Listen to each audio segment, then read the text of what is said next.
1954 की एक सुबह लोगों का हजूम रेडियो पाकिस्तान से नशर होने वाले मशहूर गीत बंदर रोड से के माड़ी मेरी चली रे घोड़ा गाड़ी बाबू हो जाना फुटपाथ पर से महसूस हो रहे थे। ये गीत एक कम उम्र लड़के की आवाज में था जिसे बहुत पजीराई मिली और आगे जाकर ये लड़का पाकिस्तान फिल्म इंडस्ट्री के लिए एक असासा साबित हुआ। कहते हैं ये लड़का दिल में अदाकार बनने का ख्वाब लिए फिल्म इंडस्ट्री में आया और किस्मत ने इसे कामयाब गुलकार बना दिया। जी हाँ, अहमद रुश्दी साहब जो आज भी लातादाद दिलों की धड़कन है।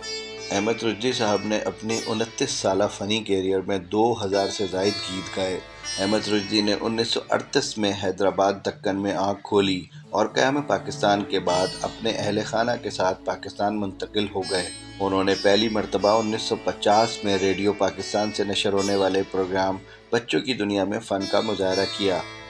इस दौरान जद्दोजहद जारी रखी और सही मायनों में 1954 में फिल्म कारनामा में बतौर प्लेबैक सिंगर अपनी आवाज़ का जादू जगाया।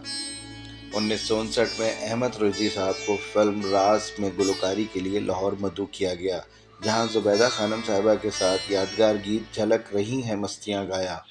उसके बाद तो उनके लिए फिल्म इंडस्ट्री के दरवाजे खुल गए।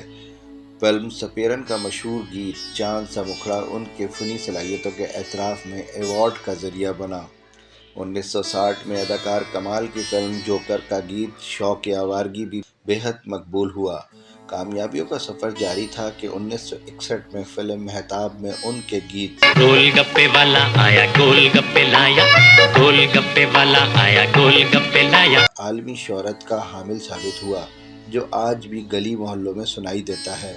इस गीत ने इन्हें सफ़े अव्वल के गुलकारों में ला खड़ा किया। अहमद रुश्दी साहब ने शोक गानों के अलावा रंजीदा गीतों पर भी गुलकारी की और उस वक्त के मशहूर गुलकार सलीम रज़ा के हम पल्ला करार पाए।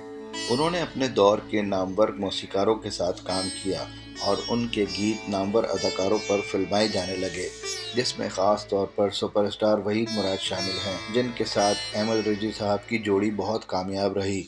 उनका एक गीत को रीना भी बहुत मकबूल हुआ। 1970 में ए नैयर, मोहम्मद अली शैकी, आलमगीर, असद अमानत अली समेत कई गुलकार अहमद रुश्दी साहब का अंदाज़ लेकर सामने आए और मकबूल हुए। अहमद रुश्दी साहब ने अपने कैरियर का आखिरी गीत आने वालों सुनो रिकॉर्ड कराया, जो किसी फिल्म का हिस्सा ना बन सका। उस गीत में उनके साथ गुलकारा महनाज ने गुलकारी की। 1980 अहमद रुश्दी साहब के लिए काफ़ी भारी साबित हुआ, जब बीमारी की वजह से वो ख़ुद को कमज़ोर महसूस करने लगे और 11 अप्रैल 1983 में 45 बरस की उम्र में उनको पड़ने वाला तीसरा दिल का दौरा जानलेवा साबित हुआ। यूं 1954 में मेहदी ज़हीर के गाने बंदा रोड से कमाड़ी से शुरू होने वाला खूबसूरत सफ़र, 1983 में अज़हर हफीज़ के गाने आने वालों सुनों पर इख्तिताम पजीर हुआ। बेशक अहमद रुश्दी साहब अपनी मधुर आवाज़ और लाजवाल गीतों के ज़रिए आज भी अपने लातादाद चाहने वालों के दिलों में ज़िंदा हैं। वीडियो के बारे में अपनी राय का इज़हार कमेंट्स में कीजिए। शुक्रिया।